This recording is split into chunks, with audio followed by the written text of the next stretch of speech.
Hi friends, welcome to Zeenath's world. இன்னைக்கு நம்ம சேனல்ல நம்ம பண்ண போற ரெசிபி ஒரு சிம்பிளான 5 நிமிஷத்துல பண்ணக்கூடிய ஸ்வீட் ரெசிபி தான் பண்ண போறோம். இப்போ எப்படி பண்றதுன்னு நம்ம பார்க்கலாம். நம்ம வீட்ல இப்ப குலாப் ஜாமுன் ஸ்வீட் வாங்கிட்டு வந்தோம்னா அதுல அப்படியே அந்த சிரப் வந்து வேஸ்டா போயிடும். அதை வச்சு தான் நம்ம இன்னைக்கு இந்த ஸ்வீட் பிரெட் பண்ண போறோம். இப்போ நம்ம இதை எப்படி பண்றதுன்னு பார்க்கலாம். இப்போ நான் சிசரை வச்சு இந்த பிரெட்டை இந்த மாதிரி ஸ்கொயர் ஷேப்ல கட் பண்ணி வச்சுக்கிறேன். உங்களுக்கு எத்தனை பிரெட் வேணுமோ அத்தனை பிரெட்டை இந்த மாதிரி கட் பண்ணி வச்சுக்கோங்க.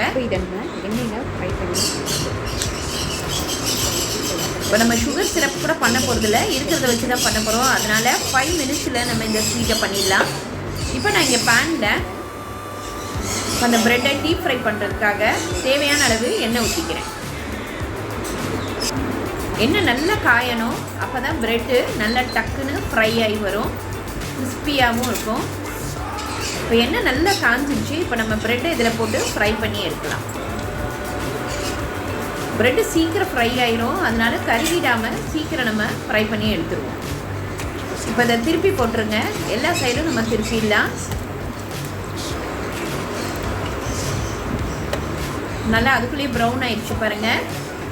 இப்போ நம்ம ஃப்ரை ஆன அந்த பிரெட்டை ஒரு பிளேட்டில் ட்ரான்ஸ்ஃபர் பண்ணிடலாம். உங்களுக்கு தேவைன்னா நெய்யை ஊற்றி கூட நம்ம இந்த பிரெட்டை ஃப்ரை பண்ணலாம். நான் குக்கிங் ஆயில் தான் எடுத்திருக்கேன். இப்போ இது எல்லாத்தையுமே நம்ம பிளேட்டில் ட்ரான்ஸ்ஃபர் பண்ணிடலாம். இப்போ இந்த பேனில் இருக்க ஆயிலை ஒரு பவுலில் ஊற்றிட்டு இப்போ இங்கே வச்சுருக்கேன். இப்போ அடுப்பெல்லாம் பொறுத்த தேவையில்லை. இப்போ இந்த பேனில் நம்ம ஃப்ரை பண்ணி வச்ச அந்த பிரெட்டுங்களை இதில் வச்சிடலாம்.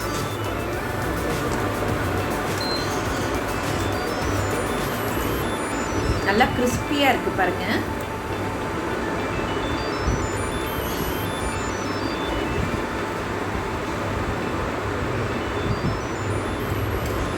இப்போ நம்ம குலாப் ஜாமுன்ல இந்த சிரப் இருக்குது பாருங்க, அதை இது மேலே ஊற்றிடலாம்.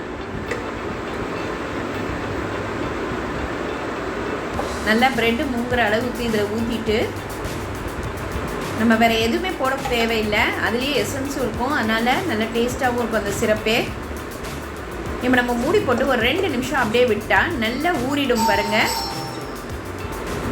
அந்த ப்ரெட்டுலையும் சிரப்பு நல்லா இறங்கிருக்கும், நல்லா சாஃப்டாகவும் இருக்கும், கிறிஸ்பியாகவும் இருக்கும். சட்டுன்னு 5 மினிட்ஸில் இந்த ஸ்வீட் பிரெட் டோஸ்ட்டை பண்ணிடலாம். வீட்டில் குழந்தைங்களுக்கெல்லாம் இது கண்டிப்பாக ரொம்ப பிடிக்கும். இது ரொம்ப ஈஸியான ரெசிபி. இன்றைக்கே இதை ட்ரை பண்ணி பாருங்கள். லைக் பண்ணுங்கள், ஷேர் பண்ணுங்கள், ப்ளீஸ் சப்ஸ்கிரைப் பண்ணுங்கள், உங்கள் கமெண்ட் எனக்கு அனுப்புங்க. தேங்க்யூ.